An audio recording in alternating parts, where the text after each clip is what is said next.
श्री गोकुल सेतिया।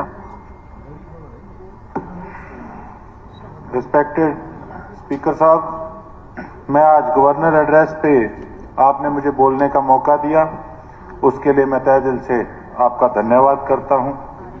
और सर, मैं ऐसा व्यक्ति हूं कि ठीक है, पार्टी बेशक हम किस में भी हो, लेकिन हम सभी काम कर रहे हैं अपने देश के हित में, अपने प्रदेश के हित में। तो मेडिकल कॉलेज की जो मांग काफी समय से हमारी पेंडिंग थी, कई बार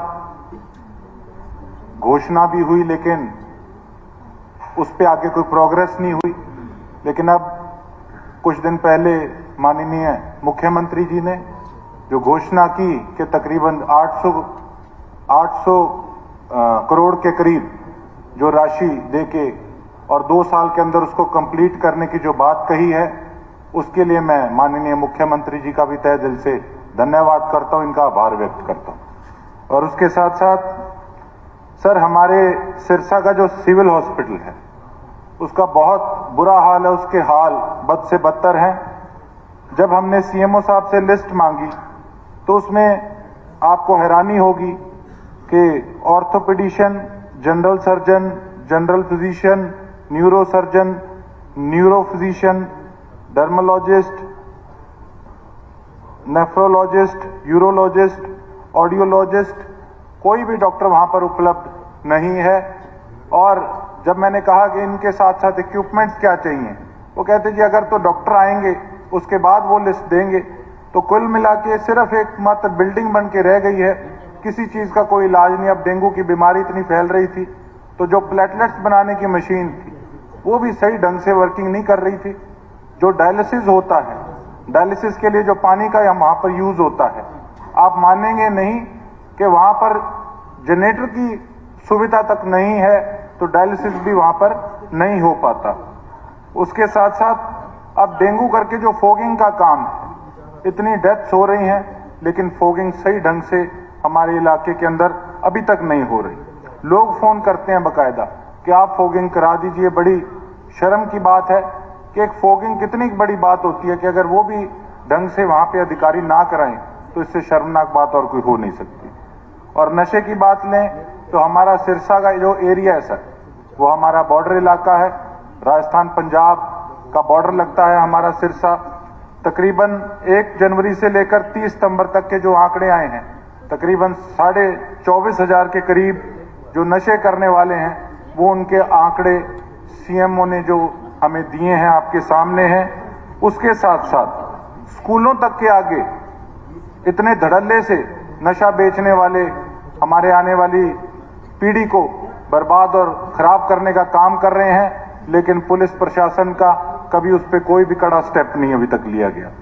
थाने चौकियों का इतना बुरा हाल है, मैंने एक बार सोचा था कि जो डाटा है वो इकट्ठा करके लेके आऊंगा यहाँ पर, ताकि सरकार देखे। अब होम मिनिस्ट्री हमारे ऑनरेबल सीएम साहब के पास है, सबसे ज्यादा बुरा हाल हमारे पुलिस प्रशासन का है, और बिना पैसे के वहां पर काम तो क्या किसी की सुनवाई नहीं होती। ये सिरसा के हमारे हालात हैं सर। और डिस्ट्रिक्ट डेवलपमेंट कमेटी की मीटिंग हुई थी कुछ दिन पहले, हमारी ऑनरेबल एमपी मैडम के अंडर मीटिंग हुई। हम जिले के 5 एमएलए उसमें मौजूद थे, और सबसे ज्यादा जो रिस्पॉन्सिबिलिटी बनती है उसके अंदर बनती है पुलिस डिपार्टमेंट की, लेकिन पुलिस डिपार्टमेंट का एक भी अधिकारी वहां पर सर मौजूद नहीं था। ये इनकी सीरियसनेस है पुलिस डिपार्टमेंट की। उसके साथ साथ अभी मैंने एक नई मांग भी उठाई है कि जितने हमारे महिलाओं के जो जितने एजुकेशन सेंटर हैं, जो इंस्टीट्यूट्स हैं, खासकर उनके आगे पीसीआर जरूर पुलिस प्रशासन लगाए, उनकी सिक्योरिटी के लिए, उनकी सेफ्टी के लिए। उसके साथ साथ एक नहर विभाग का जो काम है, 2018 के अंदर हमारी 2 नहरें पास हुई थी, Dhingtania minor, बंबूर minor. Dhingtania minor का जो बजट था वो तकरीबन 54 करोड़ रुपया, और बंबूर माइनर का 12 करोड़ रुपया। उसके बाद पूर्व मुख्यमंत्री जी ने तकरीबन 3-4 बार सीएम अनाउंसमेंट कर दी थी, लेकिन आज तक उसमें एक ईंट भी नहीं लगी।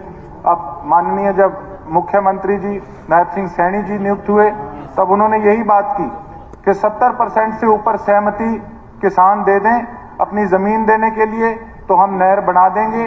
तो ये लेटेस्ट अपडेट है कि सर 70% से ऊपर सहमति जो है वो किसानों की बन चुकी है, उन्होंने अपने कागज जमा कर दिए हैं। अब आपसे यही उम्मीद करते हैं कि जितने भी हमारे वहाँ पे 13-14 गांव हमारी विधानसभा के लगते हैं जहाँ पर पानी नहीं इतने टाइम से पहुँच रहा, जिसका पानी का स्तर बहुत नीचे जा चुका है और किसानी के लायक, खेती के लायक वहाँ पर पानी नहीं है, तो वहाँ पर ये हमारा नहरी पानी लेकर आने का सरकार काम करे। उसके साथ साथ जो बेसहारा पशु, अब थोड़े दिन पहले जब मीटिंग के अंदर मैंने ये बात उठाई तो डीएमसी और ईओ साथ के साथ इन्होंने स्टेप उठाए और जो भी बेसहारा पशु थे उनको पकड़ने का काम किया और 1-2 बार प्रयास किए, उसके साथ आज बदलाव भी दिख रहे हैं।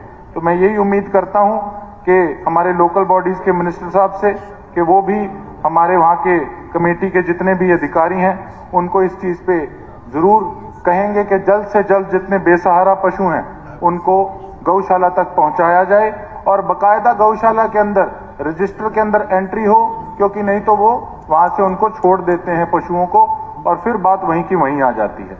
एक हमारे सर इलाका है थेड़ का इलाका, शहर का सबसे ऊंचा इलाका है, वहां पर कुछ डेयरियां तकरीबन 30-35 डेयरियां चल रही हैं। वो जितने भी हमारे बेसहारा पशु हैं उनको छोड़ देते हैं और शाम को फिर से दूध निकाल कर फिर वापस उनको छोड़ने का काम करते हैं। और जो उस करके जो वहां पर जो गोबर वहां के जो सीवरेज सिस्टम के अंदर सारा जमा हो रहा है, उस करके सारे हमारे शहर की जो सीवरेज व्यवस्था है वो बिल्कुल फेल हो चुकी है और कई जगह पे बल्कि वो गैस करके 1-2 जगह सीवरेज लाइन के अंदर ब्लास्ट भी हुए हैं। सारी सड़क बहुत बुरे तरीके से बैठ गई। तो उन डेयरियों को भी कम से कम वहां से बंद कराने का काम करें ताकि सीवरेज सिस्टम जो है वो दुरुस्त हो सके। और उसके साथ साथ पब्लिक हेल्थ के अंदर सर हमारे सब डिवीजन 1 और 2 में एक एक्सीएन नहीं है, उसके साथ डिवीजन 2 में एक एसडीओ, 2 जेई नहीं है, सब डिवीजन 2 के अंदर 2 जेई नहीं है। जब पब्लिक हेल्थ के अंदर पिछले 3 साल से ये कर्मचारी नहीं है तो काम किस प्रकार से होगा सर।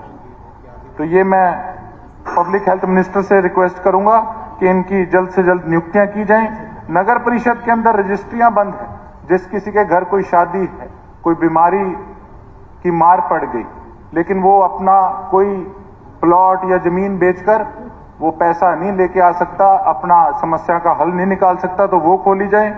और उसके साथ साथ हमारे जनगणना के हिसाब से हमारे सफाई कर्मचारी नहीं है। इतना बड़ा शहर और केवल 201 सफाई कर्मचारी, तो उनकी भी भर्तियां की जाएं। उसके साथ सबसे मेन नगर परिषद सिरसा हमारा बाकी विषय बस एक आधा रह गया सर, जो करप्शन का अड्डा बन चुका है।